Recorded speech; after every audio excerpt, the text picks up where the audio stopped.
and gave the judge that stuff, and the judge comes out sweating, going, "Who wrote this letter? I will not allow violence in this courtroom." And I go, "Judge, what violence?" And he says, "You can't represent your father. You're not a licensed attorney." And I go, "Well, sir, that's strange because I have never heard of an attorney's license in my life. In fact, I even called the licensing commissioner and they offer driver's license, mortgage licenses, real estate licenses, but no license to practice law. I asked them for it and they don't have it. So if you could show me your license to practice law, then I will be able to determine whether I'm a licensed attorney or not." And he got super angry and said nothing. And I said, "Sir, are we in a court of record today?"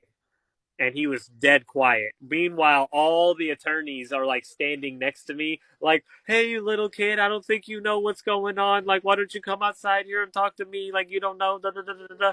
And I just look at him and I go, "Look, hey, I don't have a look. He's the one keeping my dad in jail, not y'all. So I don't really want to talk to you guys.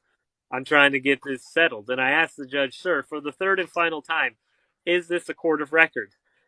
I want it on the record that the judge is not responding to my very simple questions, if this is a court of record or not. And when I do that, he clicks the panic button underneath the desk. The bailiffs drag me out of the courthouse, and they bring my dad into court, and they go, "Russ, we'll let you go if you promise not to do it again." And my dad hadn't seen me since I was 10 years old, and he didn't even know I was there. So he was just all like, "Yeah, Judge, I promise." I'm like, "Yeah, I won't do it again." And they release him. And I was like, I knew this was real.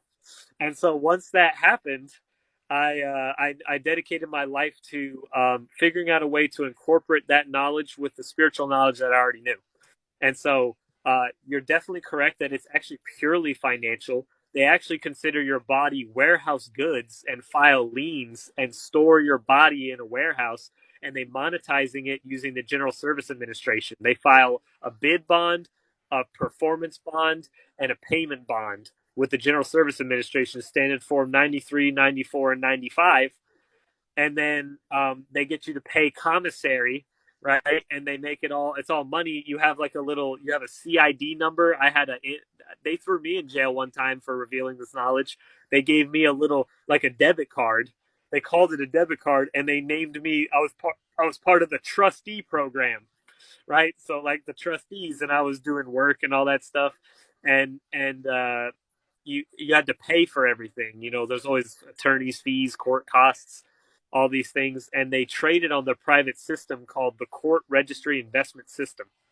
And so, if you want to get out of a court case, just send a affidavit of questionnaire to the judge and to the attorneys, and just ask them under penalty of perjury, do you have a financial interest in this case? Yes or no. If it's yes, you must recuse yourself. If it's no, then you've perjured yourself. The IRS will find out about it, and you will go to prison. That's how you stop court cases.